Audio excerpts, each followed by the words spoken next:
Hey, goeiemôre al die wonderlike mense, God se mense, God se skepper, God die skepper se skepping. Né? Ek loop nou 'n tyd lank met die ding en ek rol dit. Hoe ver sal ek dit inbeweeg? En dit is nie so eenvoudig nie. Die probleem is, die onderwerp wat ek nou bespreek, is vir mense om Godvreesend te wees. Mense vrees nie God nie. Dis hoekom hulle doen wat hulle doen. En dan wil ek net aanraak. God se woord is ja en amen. Of nee. En as God sê nee, dan is dit nee. Verstaan ons dit? En ek net 'n potlood kry en goed afmerk wat ek klaar gepraat. As God sê jy steel nie en jy slaan nie dood nie en jy lieg nie en jy het nie pornografie op jou foon of wat ook al nie, op die TV, dan beteken dit nee. Jy pleeg nie egbreek nie, dit beteken nee. Dis nie onderhandelbaar nie vir ons mense om oor daai goedjies te gaan en te sê, nee, my situasie is anders, my situasie is dit, net die kant toe, daai kant toe. Dis bietjie wel toer. Mense vrees nie God nie, dit is hoekom hulle so aangaan. Wat vir my snaaks is, het God tree nie op teen hulle nie. Weet julle wat sê dit vir my? Dit sê hulle so ver van God af. Dat dit maak nie saak nie.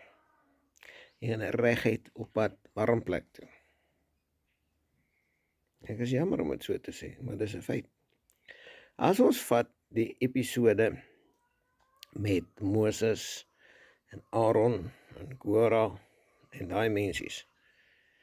En daar's 'n klomp mense wat gaan bedien het op die altaar, wat nie aangestel was of toegelaat was deur God en God se wil en God se mense om daai bedieninge te gaan uitvoer nie. Wat het met hulle gebeur? Hulle is dood. Daar's 14,000 mense dood in daai gedeelte van Nehemia 16. Gaan lees maar die hele hoofstuk. Dit sal vir jou dalk 'n eye-opener wees. Nou ek praat maar meer oor detail hierso, want ek weet die meeste mense lees nie Nehemia 16 nie. En hulle sit nie by God se voete nie.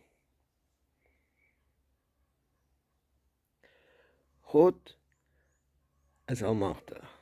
God het nie nodig om jou of aan my regtig te verduidelik nie. Hy is God. Hy is alles. Nou kom ons kyk 'n bietjie wat sien ek hierso. God se verwagtinge staan.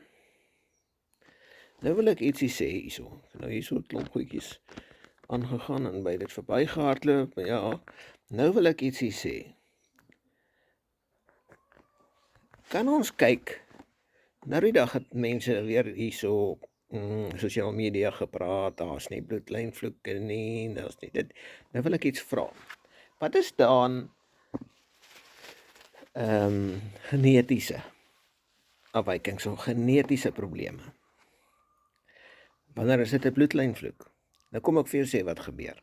Mense neem Christus aan. Bloedswarts, paar minute en verby. Christus maak alles nou reg. Nee, dit is nie so eenvoudig nie. Jy het wel Christus aangeneem. Maar jy moet met die verlede deel. Jy moet daai goedjies afstaan. Ons praat nie net van om 'n foon neer te sit en jy het nie meer pornografie nie, of ek bedoel, of sonde nie, daai sonde nie. Daar's goed in jou verlede, ek gaan jy nou sê, hoe werk dit? Dan vertel jy nou vir my, wat noem 'n mens nou dit? Luister meisiekind, ek noem nou 'n paar goed, en ek dien al die Here van 1977 af. Nou noem ek 'n paar goed. En ek het klomp scenario's al geweeg, en gekyk daarna. En ek bid, terwyl ek met julle praat, en voordat ek hierdie opname maak. Nou, daar's 'n meisiekind, toe sy 4 jaar oud was, is sy van haar ma af weggevat, né? Sy het nie weer met haar ma in kennis gekom of niks. Toe sy 11 jaar oud is, toe doen sy presies dieselfde gemors.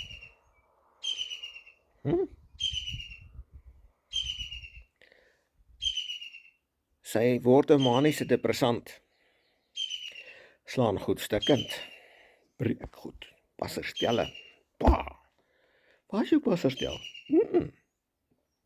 Nou lieg sy ook nog. Nou kry ek 'n brief in die tas. Ek gaan vir my ma sê, ek gaan by jou sussie kuier sodat ek by jou kan wees. En is 11 jaar oud. Dis die briewe wat hulle skryf. So wat gebeur is, die ma het soos in 5 mans en 4 kinders.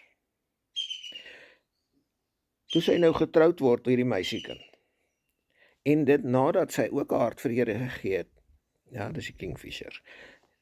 Nou, nadat sy ook nou 'n hart vir die Here gegee het, en sogenaamd nou haar lewe reggemaak het, nou gaan sy, en sy doen presies dieselfde.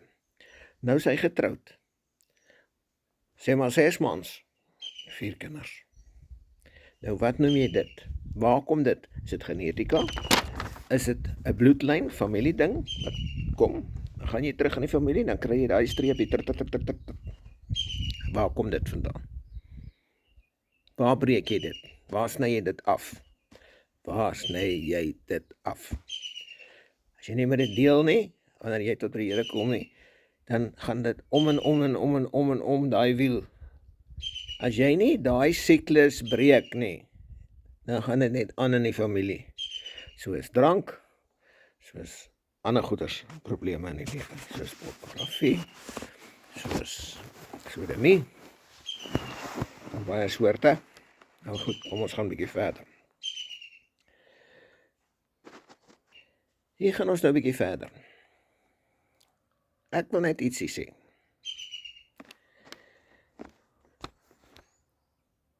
Nou kom ons by die kerk, en daar is klomp leierskap.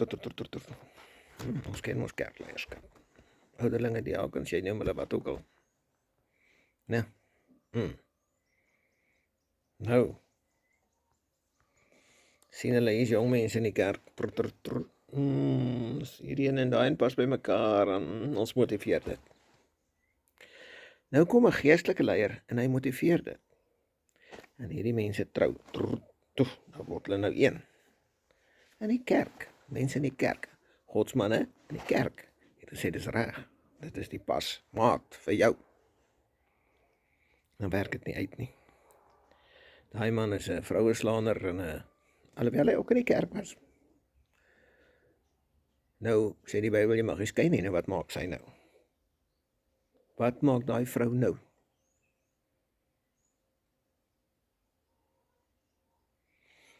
Nou skei sy. Is trou weer, gaan baie beter. Maar is die fout? Die fout is, daai mense wat in die kerk was, het nie by God gehoor nie. Daai mense wat in die bestuur van geleerdere was self besig met egbreek. Daai ou kan nie vir jou sê wat is reg en verkeerd nie, sy stert. Sy agterend.